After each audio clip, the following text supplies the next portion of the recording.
한남대교에 나왔습니다. 조선시대에는 서울에서 남쪽 지방으로 가기 위해서는 한강 나루터에서 한강을 건너야만 했습니다.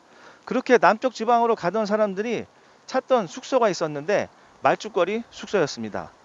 반대로 지방에서 서울로 올라오는 사람들도 한강 건너기 전 마지막으로 묵던 숙소였습니다. 조선 초부터 말죽거리에는 마필과 숙소를 제공하던 양재역이 있었습니다.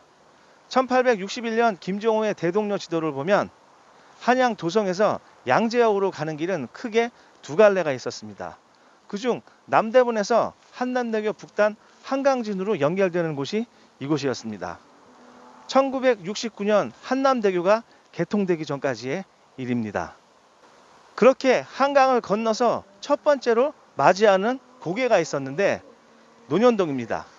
오늘날의 신사역 도산대로의 남쪽 지역을 말하는데 그 논현동 고개 위로 가보겠습니다. 신사역에서 고개를 따라서 올라오고 있습니다. 오늘날의 논현동은 지금은 흔적도 없이 사라졌지만 논이 있는 고개라고 하여 논현동이라는 이름이 붙었고 논고개를 사이에 두고 개발된 곳입니다. 당시에 강남이라고 하면 한강 이남에 강남구, 송파구, 서초구 지역으로 영등포의 동쪽이라고 해서 영동이라는 이름이 붙어 있습니다.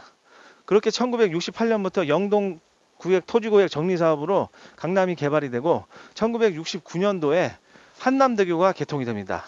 그리고 1971년도에 강남 최초의 아파트인 영동 공무원 아파트가 들어섭니다.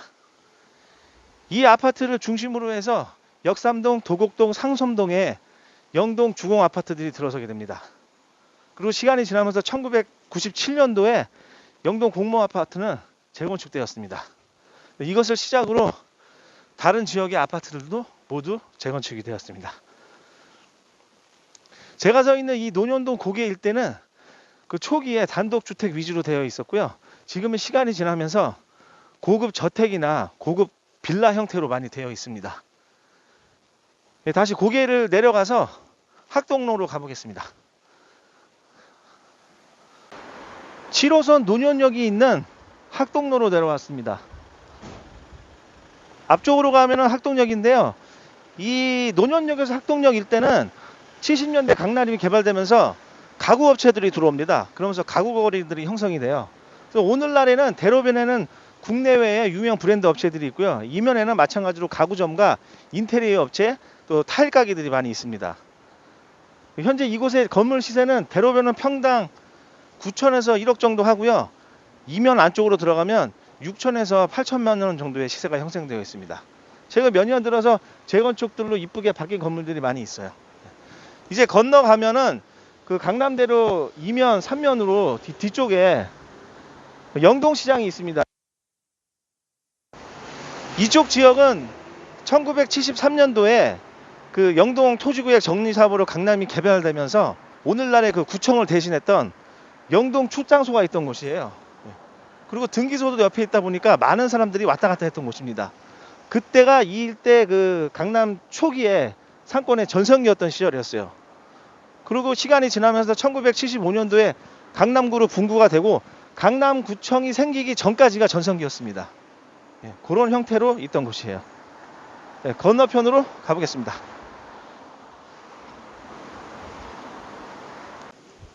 이곳 영동시장 일대는 강남 개발 초기에 2층짜리 단독주택들이 많이 있었습니다. 당시에는 신식 양옥주택으로 마당이 있던 곳이었고요. 마당에 꽃을 심었고 또 골목에도 꽃이 있던 곳이었어요.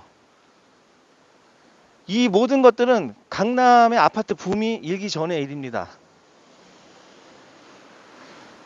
그렇게 시간이 지나면서 1970년대 말부터 이 강남 지역의 아파트들이 이제 붐이 시작되는 거예요. 그러면서 가격이 올라가고 당시에 이곳에 있던 단독주택들은 관리도 어렵고 그 집가 상승이 이렇게 되지 않다 보니까 아파트로 사람들이 많이 옮겨갔습니다. 그리고 80년대부터는 그런 단독주택 형식들이 다세대 다가구로 이렇게 바뀌면서 변화를 하고요. 1990년대부터 그 유흥업소 종사자들이 들어오면서 이 영동시장 논현동 일대는 동네 이미지에 커다란 변화를 맞이하게 됩니다. 그 당시에 유흥업소 종사자들이 이곳을 왔던 이유는 그 다세대 다가구의 원룸 형태의 주택이 있었고 또 상대적으로 전월세가 저렴했어요. 또 주변으로 유흥업소들이 있다 보니까 좋았고 또 이 논현동 일대가 강남의 위치상 어느 곳으로 가기도 편한 그 이점 때문에 이곳으로 많이 왔습니다. 예. 그렇게 되면서 기존에 있던 시장과 다세대 다가구 형태로 바뀌고 유흥업소 종사자들과 주민들이 섞이면서 이 상권이 오늘날까지 이렇게 이어져 온 겁니다. 그래서 얼핏 보면 이 일대가 강남 한복판에 있지만 강북 속의 느낌이 굉장히 강한 곳이에요. 이쪽 시장에서 안쪽으로 쭉쭉 들어가면 그런 형태의 건물들이 있고 또 아이러니하게도 가운데 보면 초등학교도 하나 있어요. 예. 그리고 이 위쪽으로 올라가면 언덕으로 되어 있습니다. 이쪽으로 가볼까요? 네. 이제 앞에 강남대로가 보이고요. 그 이면으로 들어가면 영동시장 먹자 골목이에요. 네, 그쪽으로 가보겠습니다. 논현동은 말 그대로 고개가 많은데 이쪽 영동시장 먹자 골목은 평지로 되어 있습니다. 그리고 왼쪽에 시장과 맞물려서 그런 그 지형적인 형태가 되어 있고요. 건물을 위에 보시면은 그 곳곳에 옛날에 70년대부터 있던 건물 형태들이 그대로 있어요. 그것이 상권이 확장되면서 이렇게 근생으로 바뀐 부분이 있습니다. 그리고 바깥쪽이 상업지역인데 그쪽도 재건축을 많이 된 곳이 있어요.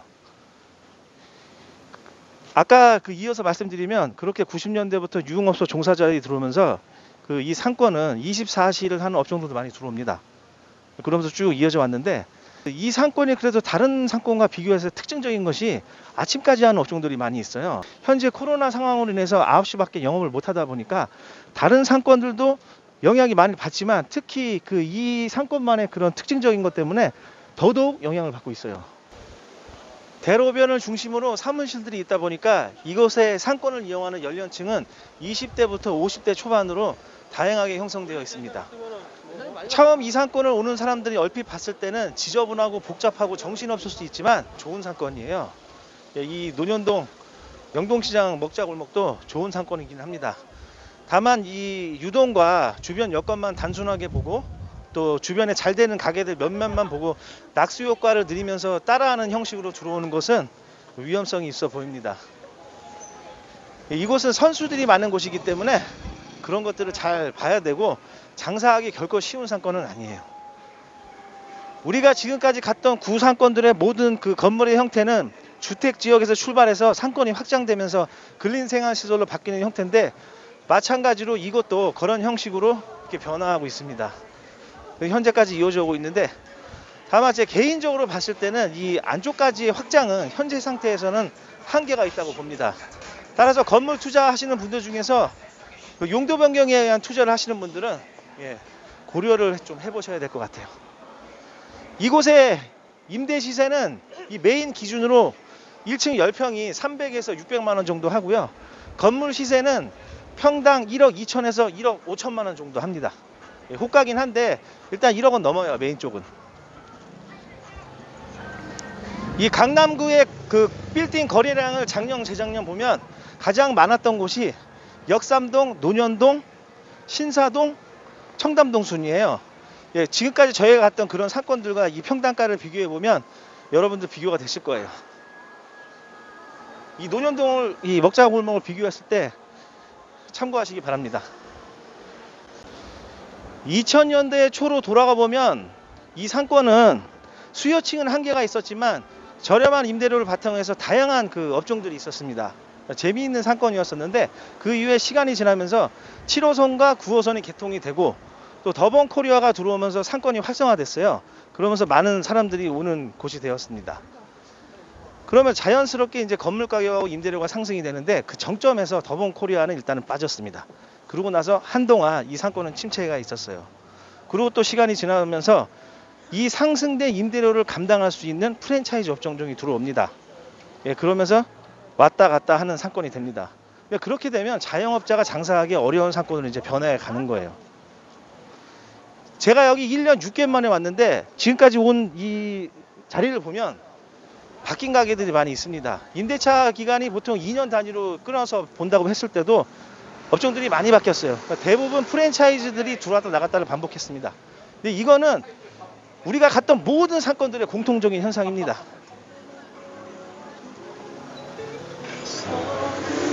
주변이 개발이 되면서 지가가 상승되고 임대료가 상승되는 것은 자연스러운 현상이에요. 제가 그것을 부정하는 것이 아니라 이 논현도 먹자골목은 인위적인 측면도 있었고 또 급격하게 올라갔어요. 그 급격함을 말하는 겁니다. 지금 먹자 상권의 먹자 골목은 임대료 상한선에 한계가 있어요. 장사하신 분들은 그걸 이해할 거예요. 그 어느 정도 그 이상이 넘어가 버리면 한계에 도달하게 됩니다. 근데 그렇게 되면 건물주도 나중에 피해를 보게 되고 그럼 모두가 손해를 보는 상황이 발생됩니다. 지금 코로나 상황까지 터지다 보니까 여러 가지 어려움이 있습니다. 다만 이 코로나 상황이 어느 정도 진정이 되면 또 옛날처럼 많은 사람들이 오는 상권일 겁니다.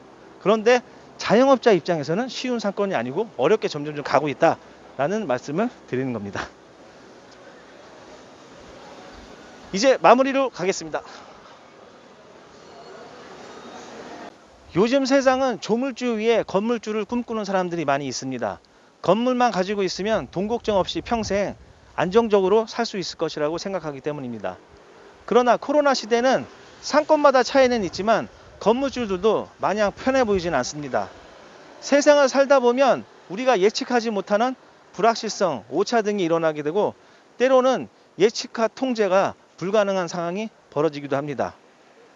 건물주까지는 아니더라도 평범한 자영업자들은 하루하루 안정된 삶을 바랄 뿐인데 세상은 그런 소박한 희망마저 외면할 때가 많이 있습니다. 그래서 요즘은 안정된 상황을 꿈꾸기보다는 시시각각 변하는 세상에 대응할 수 있는 면역력과 대비책을 세우는 것이 더 중요하다고 생각합니다.